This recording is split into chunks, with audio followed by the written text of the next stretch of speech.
Friends, आप सभी का स्वागत है ताप्ती स्टडी क्लासेस चैनल पे। तो आज के इस वीडियो में हम जो क्लास 12th इंग्लिश का क्वेश्चन पेपर है उसके लिए हम कुछ सॉल्यूशन देखने वाले इंपॉर्टेंट सॉल्यूशंस। तो आप इसको नोट कर लीजिए। पिछले वीडियो में हमने कुछ क्वेश्चन देखे थे, उन क्वेश्चंस के कुछ आंसर कंप्लीट होने के थे। तो हमारा क्वेश्चन नंबर फर्स्ट जो पैसेज है उसमें आपको लगभग 10 क्वेश्चन पूछे जाएंगे। तो उन 10 क्वेश्चन में से कुछ क्वेश्चंस के आंसर हम यहाँ पर देखेंगे, ठीक है। तो मैं आपको जितने क्वेश्चंस हमारे छूटे हुए थे ना, उन क्वेश्चंस के भी आंसर हम यहाँ पर देखेंगे, जैसे कि आपके सेंट्रल आइडिया वगैरह वगैरह बाकी क्वेश्चंस है 15 तक के आपको जो क्वेश्चंस आने वाले हैं उन सभी क्वेश्चंस को हम देखेंगे, ठीक है। सबसे पहले पैसेज नंबर 1 देख लेते हैं जो हमारे बचे हुए हैं। तो पैसेज नंबर 1 जो अल नीनो पे आपको पैसेज आया है ना, उसके हम डायरेक्ट आंसर्स देखते हैं। आपको चाहे तो जो क्वेश्चन पेपर है उसमें से भी टिक कर सकते हो। क्वेश्चन नंबर फर्स्ट आगे पीछे आपको क्वेश्चंस बन सकते हैं, ठीक है, क्योंकि आपके पेपर सेट वाइज है तो आपको देखना है। फर्स्ट क्वेश्चन में अल नीनो ओक्योर्स ड्यूरिंग क्रिसमस, ठीक है, कब मनाया जाता है, मतलब कब आता है, लगभग क्रिसमस के समय आता है, सॉरी मनाया जाता है। तो दूसरा क्वेश्चन है it causes and up swelling of rich nutritions making, ठीक है। इस जो ऑप्शन है पूरा कंप्लीट नहीं लिखा है मैंने, जो आप समझ सकते हो उसमें कौन सा आंसर आ जाएगा आपको, ठीक है। तीसरा जो है अ वेदर इवेंट, ठीक है, तीसरे का आंसर हो जाएगा वेदर इवेंट। और फोर्थ जो है they suffered from lack of knowledge, ठीक है, नॉलेज की कमी के कारण। और जो फिफ्थ है ना, इस ऑप्शन में आपको कन्फ्यूजन हो सकता है क्योंकि सेम मैच का ऑप्शन आपको एक ऑप्शन नंबर इसमें मिल सकता है, ठीक है। तो इसलिए ध्यान दीजिएगा कौन सा ऑप्शन डिस्ट्रक्टिव है, ठीक है। इसमें आपको डिस्क्रप्टिव भी एक ऑप्शन मिलेगा, समथिंग मैचिंग का, देखिए इस प्रकार से कुछ मैचिंग ऑप्शन भी आपको मिल सकता है, तो ये ऑप्शन गलत है, ठीक है। डिस्क्रप्टिव जो है effects, destructive effects, right answer option number A, ठीक है। क्वेश्चन नंबर 6 का हो जाएगा इक्विवेलेंट। अगर आप इसको क्वेश्चन देखना चाहते हैं तो हम क्वेश्चन से भी देख लेंगे। और 7th का रिजल्ट हो जाएगा, आंसर हो जाएगा it results in vegetation of barren lands, ठीक है। और 8th का हो जाएगा El Nino and droughts away. मेरे पास 80 क्वेश्चन है तो मैंने आपको 8 क्वेश्चन के आंसर बताया। 9th और 10th आप स्वयं कर लीजिएगा क्योंकि ये मेरे पास अवेलेबल नहीं है, ठीक है। 8 तक के क्वेश्चन है तो मैं आपको इन क्वेश्चन के आंसर भी एक बार बता देती हूँ। तो देखिए, जिसको क्वेश्चन से पैसेज से ही समझना है डायरेक्ट, तो मैं यहाँ पर पैसेज से भी आपको बता देती हूँ। The years of abundance is when, ठीक है। तो आंसर होगा El Nino occurs during Christmas, Christmas के समय ये आता है, ये रहता है। पहले का आंसर हो जाएगा आपका option number C. How can we say that El Nino proves to be a boon for South American coast, हम कैसे कह सकते हैं, ठीक है, साउथ अमेरिकन कोस्ट के लिए एक बून है। तो यहाँ पर आपका राइट आंसर हो जाएगा it causes the destructions of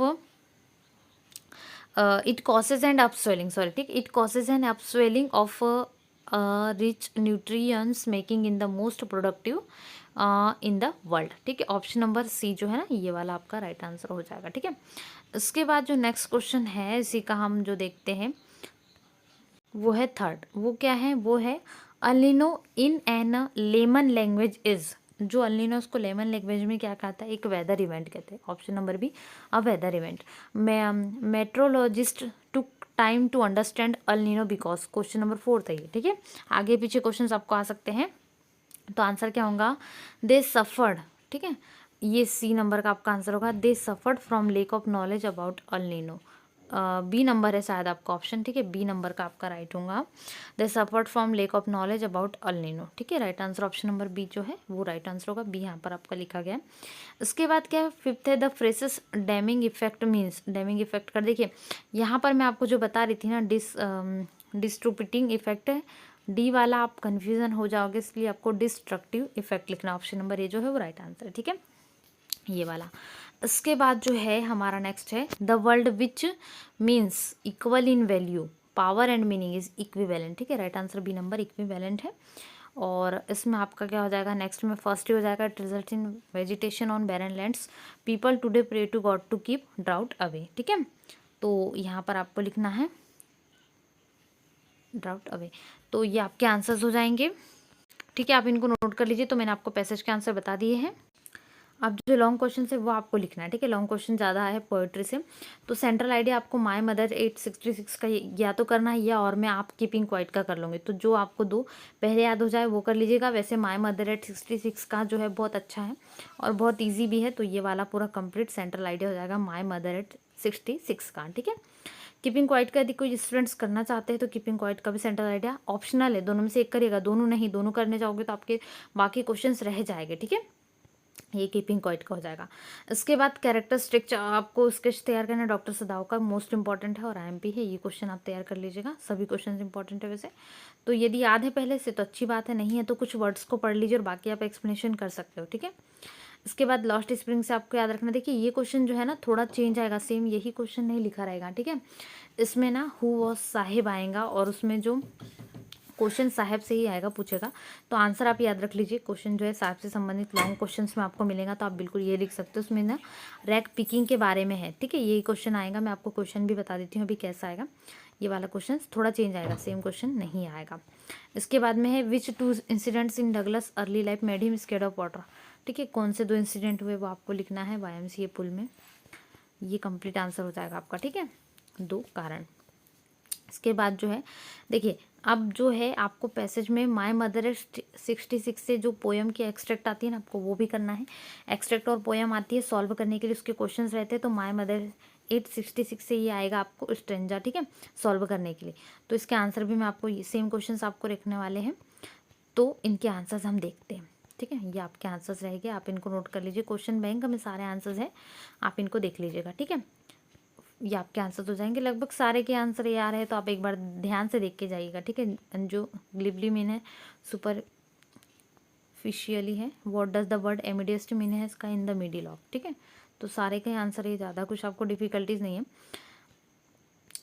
उसके बाद में यहाँ पर आपको देखिए, why do you do this I ask साहब, साहब से उसने पूछा कि तुम ये क्यों करते हो, ठीक है। ये है, इसमें आपको देखना है, देखिए पैसेज में है ना थोड़ी सी मिस्टेक्स है, तो आप पैसेज को सॉल्व फिर से देख लीजिए। जो ये वाला पैसेज है ना फुल मून, इसके आंसर्स जो है ना थोड़े से डिफरेंट है, ठीक है। तो यहाँ पर आप इसके आंसर्स नोट कर लीजिए, मैं आपको बता देती हूँ, ठीक है। तो ये जो आपको पूछी जाने वाली पोयम है माय मदर एट 66 में आपको 6 क्वेश्चन पूछे जाना, ठीक है। Why did the poet look at her mother, ठीक है। तो इसका आंसर आपको क्या लिख लेना है, इसका आंसर आ जाएगा to bid her goodbye, ठीक है। इसके बाद है which of this has the poet compare mother's face to, mother's face को किससे कंपेयर कर रही थी, लेट विंटर्स मून से, ठीक है। विच ऑफ दिस वॉज, तो आप क्वेश्चन पढ़ लीजिएगा। इसका थर्ड का आंसर मदर्स ओल्ड एज आ जाएगा। फोर्थ का आंसर क्या आ जाएगा आपका, option number C losing her mother forever, ठीक है, option number C right answer है। और फिफ्थ है, तो फिफ्थ का आंसर आपका आ जाएगा being hopeful to meet mother again, ठीक है। इसके बाद इसका जो सिक्स्थ क्वेश्चन होगा ना, वो ये होगा आपका sixth question, why did the poet smile again and again, ठीक है। तो ये आंसर है माय मदर एट 66 के, आपको ये लिखना है। लास्ट का आंसर आपको हो जाएगा trying to hide her fear from mother, ठीक है। और जो एक्सट्रैक्ट है ना, ये वाला आपको एक्सट्रैक्ट आएगा जो कि साहेब से है, इसके आंसर आपको लिखना है, ठीक है। तो साहेब में जो है ना आंसर आपको इसका फर्स्ट का आ जाएगा Anees Jung, which chapter has been extract, तो लॉस्ट स्प्रिंग से है, ठीक है। इसके बाद इसका थर्ड क्वेश्चन है वो है व्हाट डस, तो यहाँ पर इन द मिडिल ऑफ और सुपरफिशियली, ठीक है। यहाँ पर आपके आंसर्स हो जाएंगे। तो इसमें 4 ही क्वेश्चन है, तो ये पोयम और एक्सट्रैक्ट्स के क्वेश्चन थे अब जो आपको करना था, ठीक है। तो ये कंप्लीट क्वेश्चंस मैंने आपको बता दी है। वीडियो को लाइक भी कर दीजिएगा, चैनल फर्स्ट टाइम है चैनल सब्सक्राइब कर लीजिए, वीडियो को लाइक शेयर जरूर करें। Thanks for watching.